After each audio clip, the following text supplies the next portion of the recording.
مارواڑی داخلیت پر مبنی ایک برادری تھے اور یہ لوگ اپنی غذا اور بیاہ شادی کی رسومات اور عادات کی وجہ سے دوسری برادریوں سے سماجی رشتوں کے سلسلے میں بہت بندھے ہوئے تھے۔ یہ لوگ راجستھان سے آئے تھے اور روپے کے لین دین کے علاوہ غلے اور کپڑے کی تجارت کرتے تھے۔ ان کے بیوپار کی تنظیم مشترک خاندان کے نظام پر ہوتی تھی، جس میں دادا، باپ، بیٹا اور اس کا بیٹا اور اس سے بھی نیچی پیڑھی کے لوگ ساتھ رہتے تھے، ساتھ کام کرتے تھے اور ملکیتوں میں اس وقت تک شریک رہتے تھے جب تک کوئی خاندانی جھگڑا انہیں الگ نہ کر دے۔ اس کے بعد یہ بالکل اسی انداز پر خود مختار حیثیت سے پھر الگ جم جاتے تھے۔ اس نظام کے کچھ فائدے بھی ضرور تھے، لیکن اس انداز کا بیوپار اجتماعی سرمایہ کی کسی تنظیم سے جو ترقی اور نشوونما کے سلسلے میں کم و بیش لامحدود امکانات رکھتی ہے مقابلہ نہیں کر سکتا تھا۔ حالانکہ مشترک خاندان کسی قسم کا اجتماعی ادارہ قائم کرنے میں کسی طرح مانع نہیں تھا،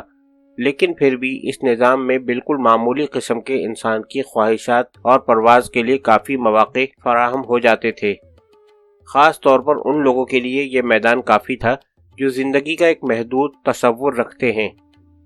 پارسی بیوپاریوں کے خلاف یورپی بیوپاریوں سے ان کے گہرے تاجرانہ رشتوں نے نہ تو ان کی تاجرانہ عادتوں پر کوئی خاص اثر پیدا کیا،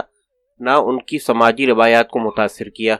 چونکہ یورپیوں کا ایک مارواڑی شاگرد اپنی توجہ کو اس نقطے پر مرکوز نہیں رکھتا تھا کہ یہ لوگ بیوپار کو کس طرح چلاتے ہیں یا اس کی تنظیم کس طرح کرتے ہیں، بلکہ وہ صرف یہ دیکھتے تھے کہ ان کا مالک یورپیوں کے ساتھ کس انداز سے تجارت کرتا ہے۔ اس طرح ظاہر ہے کہ وہ روایتی ڈھانچے سے باہر نہیں نکل سکتا تھا۔ پھر بھی نویں دہائی کے بعد سے ان کے بیوپاری انداز میں تبدیلیاں پیدا ہونا شروع ہو گئی تھیں۔ ان لوگوں نے پٹسن کو دبانے اور گانٹھیں بنانے کی بہت سی کمپنیوں پر گرفت حاصل کر لی اور آہستہ آہستہ حصہ داروں میں ان کا اثر بڑھتا چلا گیا، اور 10ویں دہائی تک ان کا اثر اتنا مضبوط ہو چکا تھا کہ جب طاعون کی وبا پھیلی تو کلکتے کا حصہ بازار صرف اس لیے تقریباً بالکل درہم برہم ہو گیا کہ ان میں سے بہت سے لوگ شہر چھوڑ کر چلے گئے تھے۔ 2 دہائیوں کے عرصے میں کلکتہ کے حصہ بازار میں مارواڑیوں نے اپنی ایک اہم ترین جگہ بنا لی تھی۔ یہ لوگ دونوں طرح اہم حیثیت رکھتے تھے، حصہ دلال کی حیثیت سے بھی اور اسپیکولیٹر کی حیثیت سے بھی، لیکن چونکہ مارواڑیوں کے متعلق اب تک کوئی مطالعہ نہیں کیا گیا ہے، اس لیے اس فرقے کے انداز میں پیدا ہونے والی تبدیلیوں کی وجوہات کا صرف اندازہ ہی لگایا جا سکتا ہے۔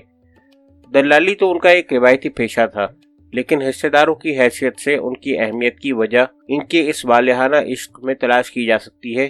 جو انہیں ہمیشہ سے اسپیکولیشن سے تھا۔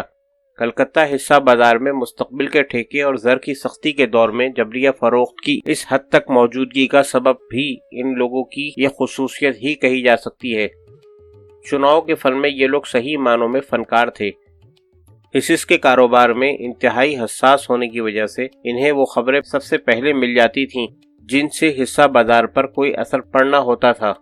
اور افواہیں پھیلانے اور حصہ بازار میں افراتفری پیدا کرنے میں ان سے کوئی آگے نہیں بڑھ سکتا تھا۔ 1890 کے بعد کی دہائی کے ابتدائی حصے میں جب کلکتے کا حصہ بازار سونا کانکن کمپنیوں میں اسپیکولیشن میں دیوانہ ہو رہا تھا، اس وقت اس بازار میں سب سے بہترین حصہ جھپٹ لینے کے سلسلے میں خود یورپی بیوپاری بھی ان کی استادانہ صلاحیتوں سے حیران تھے، لیکن طویل مدتی سرمایہ کاری میں ان کی دلچسپی اور لگن بہرحال آہستہ آہستہ اور درجہ بدرجہ بڑھی، چونکہ ایک غیر یقینی منافع کے مقابلے میں یہ لوگ تجارت اور روپے کے لین دین سے حاصل ہونے والے یقینی منافع کو زیادہ ترجیح دیتے تھے۔ اس سمت میں آگے بڑھنے کے سلسلے میں پٹسن ملوں کے حصوں میں سرمایہ کاری ان کا پہلا زینہ تھی، اور یہی قطعی طور پر صحیح بھی تھا، کیونکہ یہ پٹسن کی تجارت میں دلالوں، گانٹھیں تیار کرنے والوں اور برآمد کرنے والوں کی حیثیت میں پہلے ہی پوری طرح جم چکے تھے۔ ان میں سے کچھ بیوپاری پٹسن ملوں کے حصے داروں میں بھی بہت اہم حیثیت حاصل کر گئے تھے، اور شاید یہی وجہ تھی کہ کلکتے کے حصہ بازار میں پٹسن ملوں کے حصوں کے سلسلے میں سب سے زیادہ دلچسپی نظر آتی تھی۔ حالانکہ یہ بھی حقیقت تھی کہ چائے کمپنیوں کا حصوں کے ذریعے جمع شدہ سرمایہ پٹسن کمپنیوں کے سرمایہ سے مارچ 1892 کے آخر میں 2 کروڑ روپے کی حد تک زیادہ تھا، اور صدی کے آخر تک یہ ہمیشہ ہی اس سے زیادہ رہا۔ ایک صورت کو چھوڑ کر مارواڑیوں نے صدی کے آخری حصے تک کسی کمپنی کا اجرا نہیں کیا۔ اس کی پہلی وجہ یہ تھی کہ ان میں تکنیکی معلومات کا فقدان تھا۔ دوسرے ان میں وہ صبر و سکون نہیں تھا کہ یہ بنیادی سرمایہ لگانے کے بعد ایک طویل مدت تک اس کے منافع کا انتظار کرتے رہتے۔ اس کے علاوہ پٹسن ملوں کے قیام کے سلسلے میں، جس میں انہیں سب سے زیادہ دلچسپی تھی، بہت سی حدود بھی موجود تھیں۔ 1882-83 سے سن 1900 کے درمیانی عرصے تک پٹسن ملوں کی تعداد 9 تک بڑھ چکی تھی، اور اس کے علاوہ اس میدان میں اور زیادہ شدت سے داخلہ اس لیے بھی بہت مشکل ہوتا کہ یورپی بیوپاری اس میں اس دن سے بہت مضبوطی سے جمے ہوئے تھے جس دن سے انہوں نے اس کے قیام میں پہل کی تھی۔ دوسری صنعتیں جیسے چائے اور کوئلہ وغیرہ دور دراز مقامات پر واقع تھیں، اس لیے ان کو ایک ضمنی بیوپار کی حیثیت سے آگے بڑھانا مشکل تھا۔ ان تکنیکی اور معاشی وجوہات کے علاوہ غالباً کچھ سماجی نفسیاتی وجوہات بھی تھیں۔ مثال کے طور پر ان میں ایسے کاروباری ادارے کے حقیقی فائدوں میں حصہ بٹانے سے ایک بہت موجود ہے، چونکہ ان میں سانجھے داری کے طریقے ہی بہت زیادہ عام یا مقبول نہیں ہیں، یا ایک باقاعدہ اور مکمل بیوپاری تنظیم کے ایسے نظام کے خلاف ان میں ایک قسم کا تعصب موجود ہے جن میں تقسیم کار زیادہ ہوں،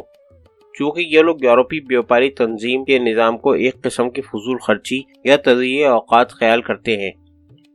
اس صورتحال میں یہ بات ان کے کردار کی خصوصیات سے باہر ہوتی کہ یہ لوگ بہت بڑی تعداد میں صنعتی کمپنیوں کا اجرا کرتے